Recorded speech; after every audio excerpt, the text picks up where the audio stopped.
सत्ता से घिरा हुआ चेतन अर्थात ईश्वर, ईश्वर का आवरण जिसके ऊपर है।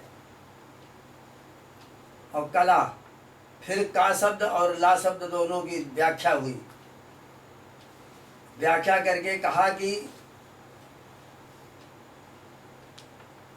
शुद्ध जो चैतन्य है, मायावच्छिन्नम चैतन्यम अविद्यावच्छिन्नम चैतन्यम, मायावच्छिन्न चैतन्य ईश्वर है और अविद्या से घिरा हुआ जो है वो जीव है।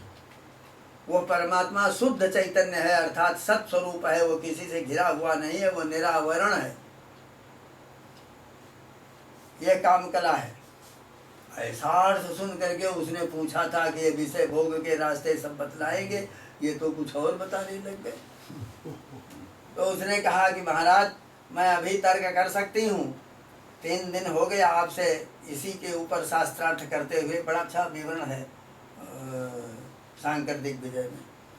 फिर लेकिन मेरा समय पूरा हो गया, मुझको भी दुर्वासा ने श्राप दिया था, सरस्वती मैं यहाँ आ गई थी और मेरा समय पूरा हो गया, मैं जा रही हूँ, इनको आप ले जाइए और संन्यास दे करके इनको अपने मार्ग में सहायक बनाइए। वही सुरेश्वराचार्य हुए। शंकराचार्य के शिष्यों में पद्मपादाचार्य, सुरेश्वराचार्य, त्रोटकाचार्य, ऐसे ही 10 थे। तो 4 तो ये सन्यासी हुए और 6 थे जो मंडलेश्वर हो गए। वही 6 हैं ये गिरी, पुरी, भारती और वन, सागर, पर्वत। ये 3 6 ये 6 हैं, तो ये 6 तो हो गए सब मंडलेश्वर जितने हैं। और 4 को अधिकार दिया उन्होंने और मठामनाय ग्रंथ लिखा और फिर वहाँ से चले ये शास्त्रार्थ करते हुए, सब परास्त करते हुए जगन्नाथपुरी में गए। वहाँ जाकर के मंदिर की पुनः स्थापना किया। बौद्धों ने सब तोड़ दिया था, फिर उसकी स्थापना किया। पशुपतिनाथ के मंदिर में गए नेपाल में, वहाँ जाकर स्थापना किया। लेकिन इसके पहले बनारस आए। बनारस में जब आए तो मणिकर्णिका घाट से जब ऊपर चल रहे थे स्नान करके, तो भगवान शंकर जी चंडाल का वेश धारण करके और 2 कुत्ता लेकर के सामने खड़े हो गए। तो कहते हटो हटो सामने से, बहिर्गम्यताम बहिर्गम्यताम मार्गात वही मार्गात वही। किसको आप कह रहे हैं? अन्नमयात अन्नमयम सौम्यो, हे सौम्य, अन्नमय कोश से अन्नमय कोश को हटने के लिए कह रहे हैं कि आत्मा से आत्मा को कह रहे हैं, या मन से मन को कहते हैं, या बुद्धि से बुद्धि को कह रहे हैं। तो शास्त्रार्थ शुरू हो गया। 3 दिन 3 रात्रि खड़े खड़े उसी जगह शास्त्रार्थ, तो कोई बंद ही नहीं हो रहा। तो पद्मपादाचार्य ने, जो ये नृसिंह के उपासक थे, तो इष्ट था इनको, तो इन्होंने ध्यान किया, अरे ये तो साक्षात विश्वनाथ जी हैं। तो उन्होंने उसी समय प्रणाम किया है, श्री शंकराचार्य नवावतारम। आप शंकर हैं, ये शंकराचार्य हैं। प्रभु मैं किसके लिए क्या कहूँ, इसलिए मैं प्रणाम करता हूँ, ये विवाद समाप्त करो। तो शंकर जी प्रकट हो गए। प्रकट होकर आशीर्वाद दिया कि तुम्हारी आयु बस इतनी ही थी, 8 वर्ष की, इसलिए अब मैं तुम्हारी 8 वर्ष और आयु देता हूँ। जब 16 वर्ष की होने को हुई तो व्यास जी प्रकट होकर एक ब्राह्मण का रूप धारण करके आ गए। उन्होंने कहा तुमने ये जो उत्तर मीमांसा में हमारे सूत्रों में लिखा है, इसमें स्मृतेश्च इत्यस्मिन् सूत्र से का विवाक्यार्थो भवति इति बोध्यम, ये स्मृतेश्च, इसका अर्थ क्या है? कि किसके स्मरण की बात यहाँ कही गई है? इस पर शास्त्रार्थ हुआ बड़ा जोरदार। सब मंत्रों का विलोडन शंकराचार्य जी ने करके दिखा दिया। तो व्यास जी प्रकट हो गए। उन्होंने कहा अभी तुम्हारी रहने की जरूरत है, हम 16 वर्ष तुम्हारी आयु और देते हैं। तो 32 हो गए। फिर 16 वर्ष में ये नेपाल में जाकर के मंदिर की स्थापना किया। फिर कश्मीर में गए, वो आज भी शंकराचार्य पहाड़ी के नाम से विख्यात है और वहाँ बहुत बड़ा श्रीयंत्र वहाँ उपस्थित है। तो वहाँ पर जाकर के बड़ी अद्भुत कथा है। वहाँ मिल गया वो अभिनव गुप्त, और उस समय अभिनव गुप्त से बढ़कर धरती में कोई द्वैत मार्गी था ही नहीं। वो था इधर में, ये मंडन मिश्र थे, उसने बड़ा जबरदस्त शास्त्रार्थ किया।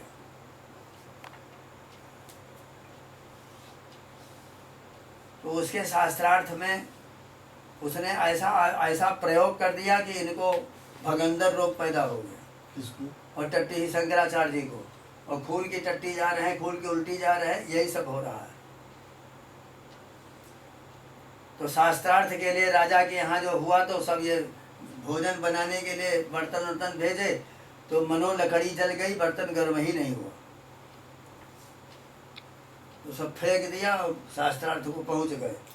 तो राजा ने कहा भूखे हम शास्त्रार्थ नहीं करवाएंगे।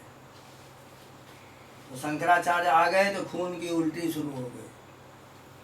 तो लेटे हुए थे, तो एक कुमारी कन्या एक आई, बहुत छोटी लड़की थी, साल 1.5 बरस की, ऐसी छोटी सी। शंकर शंकर, हाँ, अरे बोलता है नहीं शंकर, हाँ, शास्त्रार्थ करेगा।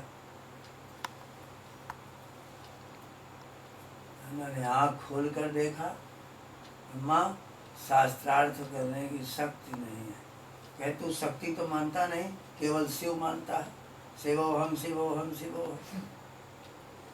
तो उसी जगह लिखा है न मंत्रम नो यंत्रम तदपि च न जाने स्तुति महो, न जाह्वानम ध्यानम तदपि च न जाने स्तुति कथा, न जाने मुद्रास्ते तदपि च न जाने विलपनम, परम जाने मातस्त्वदनुचरणम क्लेशहरणम। ये वंदना वहीं पर गई है।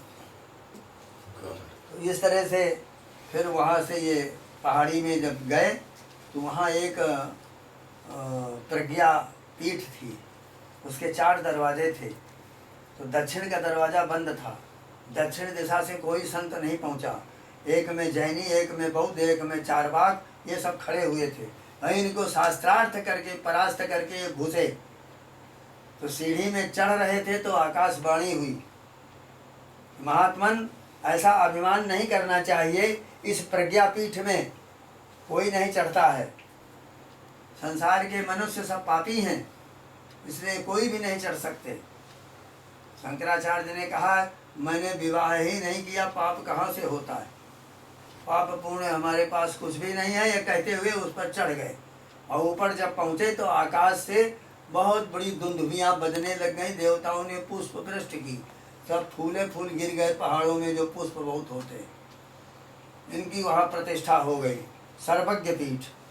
सर्वज्ञ पीठ से फिर ये सीधे बद्रीनारायण गए और वहाँ पर रह करके फिर केदारनाथ चले गए। और केदारनाथ में जाकर के विवेक चूड़ामणि नामक ग्रंथ लिखा है। अथा तदेशा तदिति श्रुति स्वयं निरोधति ब्रह्मणि कल्पितं द्वयं, श्रुति प्रमाणा निगृहीत बोधात् तयोर्निराशा करणीय रेवो, ऐक्यं तयोर्लक्षितयोरवाच्ययोर्निगद्यते अन्योन्य विरोध धर्मिणो, खद्योत भान्नोरिवराज भर्तयो कूपाम्बुराशयो परमाणु मेरो। जैसे एक अणु और परमाणु, अणु का संगठन, संगठनात्मक अणु परमाणु है, संगठनात्मक परमाणु मेरु है और विघटनात्मक मेरु परमाणु है। राज्यम नरेंद्रस्य भटस्य केतकातयोरपोहे न भटो न राजा। और नरेंद्र से जैसे एक राजा है एक नौकर है, दोनों को लंगोटी पहना के खड़ा कर दो, न राजा है न कोई नौकर है, दोनों एक समान है। इसी प्रकार से एक ने अविद्या से घिरा हुआ है और एक ईश्वर है जो ईश्वर का चोला वो पहने हुए वो कह रहा है कि मैं सर्वज्ञ हूँ। इन दोनों को हटा दो तो प्रकाश प्रकाश ऐसा है, एक है। जैसे लिखो एक कागज में जुगनू प्रकाश, और फिर लिखो प्रकाश, फिर तीसरा लिखो प्रकाश, और एक प्रकाश के सामने लिखो दीपक, और एक के सामने लिख दो जुगनू, और एक के सामने लिख दो सूरज। इन तीनों को यदि अलग कर दीजिए तो प्रकाश प्रकाश सब एक है, उसमें कोई भेद नहीं। और जहाँ 3 में लगा दिया गया तो उपाधि होने से उसकी मात्रा घट गई। जुगनू एक टिमटिमाता है, दीपक चलता है, सूर्य दीप्तिमान प्रकाशमान है। इसी प्रकार से यह आत्मा है, एक शुद्ध पर ब्रह्म परमात्मा, वो प्रकाशक स्वरूप है। और जब अविद्या माया वेष्टित हो जाता है तो वही ईश्वर होता है, और जब अविद्या से घिरा हुआ होता है तो वही जीव हो जाता है।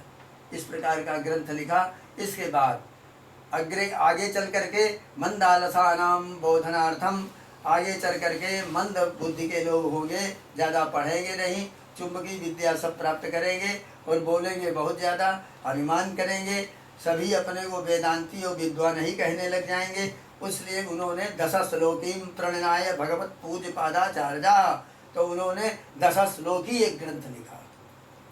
न भूमिर वो है, न भूमिर न तोजम नहीं,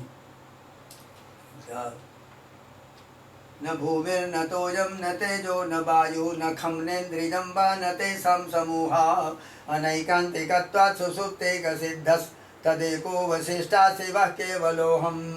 न शास्ता न शास्त्रम न शिष्यो न शिक्षा, न कोई शास्ता है शासन करने वाला, न कोई शिष्य है, न कोई शास्त्र है जो पढ़ाया जाए, ये सब निरर्थक झूठे हैं।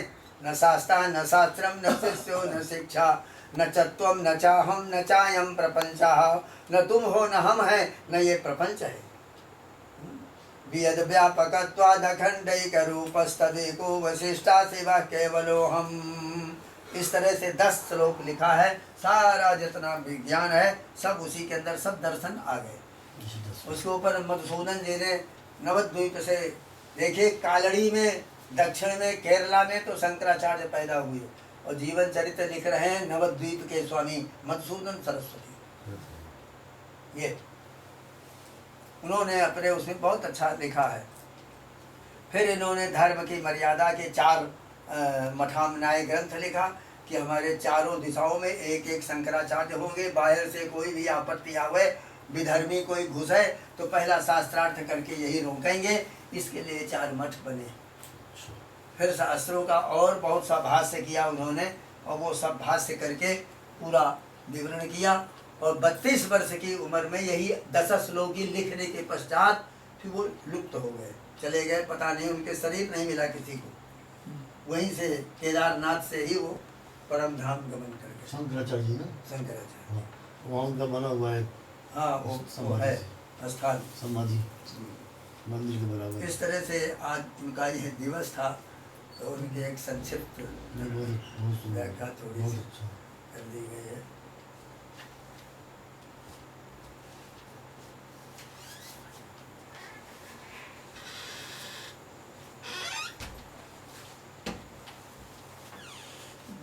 शंकराचार्य नवावतारम विश्वेश्वरम विश्वगुरुम।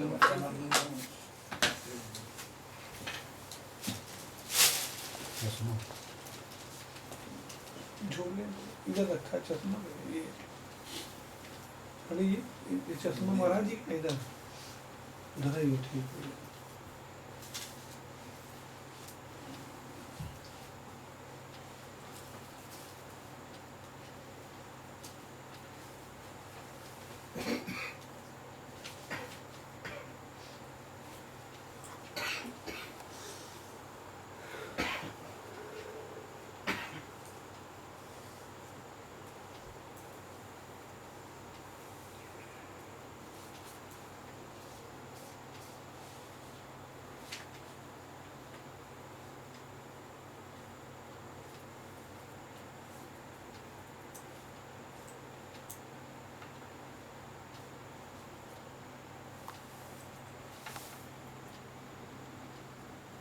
भागवत का रास पंचाध्यायी का 2-3 श्लोक चल रहा है। तदोडुराजा ककुभः करैर्मुखम प्राच्या विलुम्पन् नरुणे न संतमयी सचरसणीनाम उदगाच्छुचो मृजन प्रिया प्रियायाजिव दीर्घ दर्शन।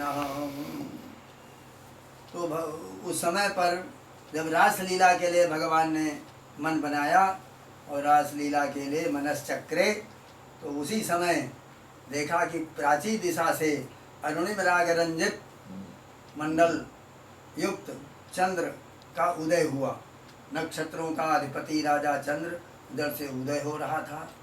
वो समस्त गो ब्रज की रहने वाली गोपांगनाओं के मन में रहने वाला संताप जन्म जन्मांतरों से जो चला आ रहा था उसको शांत करता हुआ उदित हुआ। महाराज जी की व्याख्या चल रही है कि वो चंद्रमा क्या है, चंद्र क्या है, ककुब है। ऐसी व्याख्या में उन्होंने 30 प्रकार के उदाहरण यहाँ रखे हैं। अतः साधन संपन्न प्राणी ही आत्मकल्याण कर सकता है। जो आत्मकल्याण का विषय है, साधन संपन्न होने पर ही प्राणी आत्मकल्याण कर सकता है। जो शास्त्रज्ञ हैं परंतु शास्त्रोक्त धर्मों में निष्ठा नहीं रखता, उसके लिए शास्त्र अकिंचित कर है, वो दूसरे के लिए अवश्य आदरणीय है, परंतु उसे स्वयं अपने पर जुगुप्सा ही करनी चाहिए। उसके प्रति श्रद्धा और सद्भाव रखने से दूसरों का कल्याण अवश्य हो सकता है, भले ही वो स्वयं नरकगामी ही हो। कई पदार्थ ऐसे हैं जो स्वतः स्वरूपतः पतित हैं, परंतु यदि उनकी विधिवत सेवा पूजा की जाए तो अपने उपासक का कल्याण कर सकते हैं। गौ स्वयं पशु है परंतु अपने भक्त को गोलोक ले जाती है। अस्वस्थ वृक्ष स्वयं पाप योनि अस्थावर है किंतु अपनी पूजा करने वाले का कल्याण कर सकता है। इसी प्रकार ब्राह्मण यद्यपि शरीर दृष्टि से महा अपवित्र अस्थि मांस एवं चर्म रूप ही है, तो भी अपने में श्रद्धा रखने वाले के लिए सब प्रकार का मंगल ही करने वाला होता है। ब्राह्मण यदि दुराचारी भी हो तो भी पूजनीय होता है। गोस्वामी जी कहते हैं, पूजित विप्र सकल गुणहीना, गुणहीन शूद्र गुण ज्ञान प्रवीणा, दुष्ट उधेनु दुही सुनि भाई, साधु रास भी जुही न जाई, दुस्सेलोपि दुजा पूज्या न तो शूद्रो जितेन्द्रिया, कह परित्यज्य गाम दुष्टाम दुहेच्छीलवतीम खरीम। दुशील ब्राह्मण